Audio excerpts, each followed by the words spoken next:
नमो नमः। एक बार फिर से आपका स्वागत है व्याकरण वाणी परिवार में। और आज हम पढ़ रहे हैं अथर्ववेद। इसके पहले हमने पढ़ा है ऋग्वेद, सामवेद, यजुर्वेद और आज है अथर्ववेद। ठीक है, तो सबसे पहले अथर्व ऋषि के द्वारा लिखा गया है, इसलिए इसका नाम पड़ गया अथर्ववेद। ठीक है, आचार्य कौन है? सुमंतु। ठीक है, तू कौन है? तू। अथर्ववेद तू, अथर्ववेद तू मतलब आचार्य कौन? सुमंतु। एक याद हो गया। देवता है सोम। देवता कौन है? सोम। देवता सोमवार को घूमने जाते हैं, ऐसे याद कर लो। सोमवार मंगलवार होता ना, तो देवता कब घूमने जाते हैं? सोमवार को, तो सोम। ऋत्विक ब्रह्मा, वो तो आपको याद रहेगा है ना, ऋत्विक ब्रह्मा, ब्रह्मा विष्णु महेश। फिर उसके बाद उपवेद सर, कौन सा वेद? उपवेद। तो इसका उपवेद क्या है? सर। क्या है उपवेद? सर। ये देखो ऐसा बना है ना, ऐसा इसका ही बना है, बना है। आचार्य सुमंतु, देवता सोम, ऋत्विक ब्रह्मा, उपवेद सर। सर। शाखा, सबकी अलग अलग शाखा है भाई। सामवेद में 3 है, ठीक है ना। अब इसमें कितनी है? 2। तो पहली है शौनक और दूसरी है पिप्पलाद। कितनी शाखा? 2, शौनक और पिप्पलाद। अब इसके उपनिषद जो है, उपनिषद क्या है? तो पहला है प्रश्न, फिर है मंडूक। 3 ही है। कितने हैं? केवल 3। मुंडक, मंडूक और प्रश्न। तो ये मुंडक समझ लो, मुंडा आदमी है, टकलू। कैसा है? मुंडक। मंडूक की तरह दिखता है, मेढक की तरह दिखता है, लेकिन प्रश्न बड़े पूछता है। याद करने का तरीका, इसका कोई अर्थ नहीं है ना, अनुचित मत लीजिएगा। मुंडक मुंडा आदमी है, मंडूक मेढक की तरह दिखता है और क्या पूछता है? प्रश्न। किसके? उपनिषद के। किसके? उपनिषद के। ठीक है, किसके? उपनिषद के। किसके? उपनिषद के। किसके प्रश्न पूछता है? उपनिषद के। तो ये क्या हो गया? मंडूक उपनिषद। अगर इसको संधि करके लिखना है तो इसकी मात्रा यहां लगा दीजिए, ठीक है।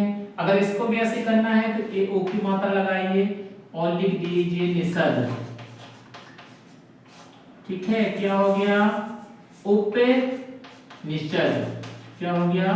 उपनिषद। यहां लिख के बताते हैं आपको। ये लिखा हमने प्रश्न, ठीक है, फिर इसमें हमने लिखा उपनिषद। क्या लिखा?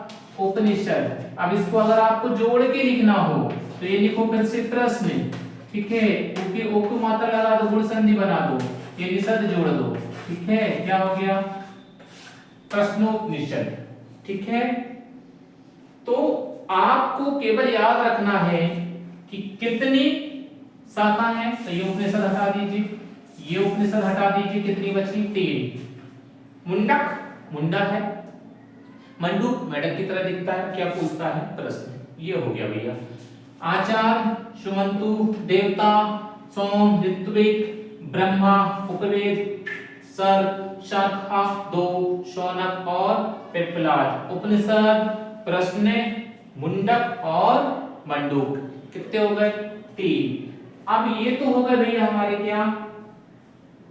उपनिषद, शाखा, ऋत्विक, देवता, ठीक है ना। अब क्या बचा?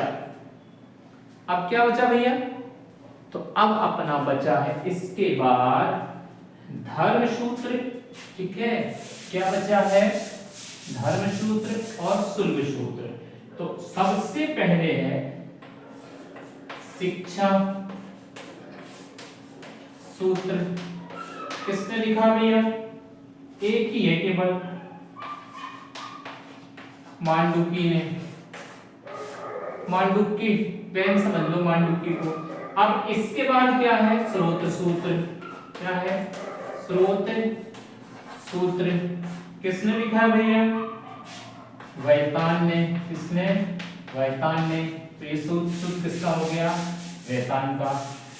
अब इसके बाद जो मिलता है ग्रह सूत्र। क्या मिलता है? ग्रह सूत्र। किसने लिखा भैया? कौशिक ने। किसने? कौशिक ने। ठीक है, इसने कौशिक ने लिखा है क्या?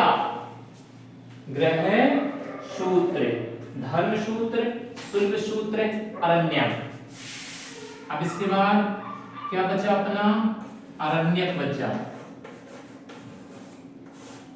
क्या बचा? स्रोत सूत्र हो गया है ना, स्रोत सूत्र के बाद अरण्यक, इसके बाद बचा अपना शुल्ब सूत्र। क्या बचा? शुल्ब सूत्र। ये कोई नहीं हो गया, कोई नहीं, इसके शुल्ब सूत्र ही नहीं है। ठीक है, पहले आचार्य याद कर लिए, देवता याद कर लिए, ऋत्विक याद कर लिए, उपनिषद याद कर लिए। अब क्या बचा? शिक्षा ग्रंथ। तो अथर्ववेद में शिक्षा ग्रंथ में केवल एक नाम है, किसका? मांडूक्य का, सिर्फ एक। स्रोत सूत्र में किसका? सिर्फ एक, किसका? वेताल का। और ग्रह सूत्र में किसका? केवल एक, किसका? कौशिक का। हमें लगता है ये सबसे सरल है, इससे सरल तो कुछ हो ही नहीं सकता, कुछ है ही नहीं। अरण्य ग्रंथ है नहीं है, शुल्ब सूत्र कोई नहीं, किसका? अथर्ववेद का।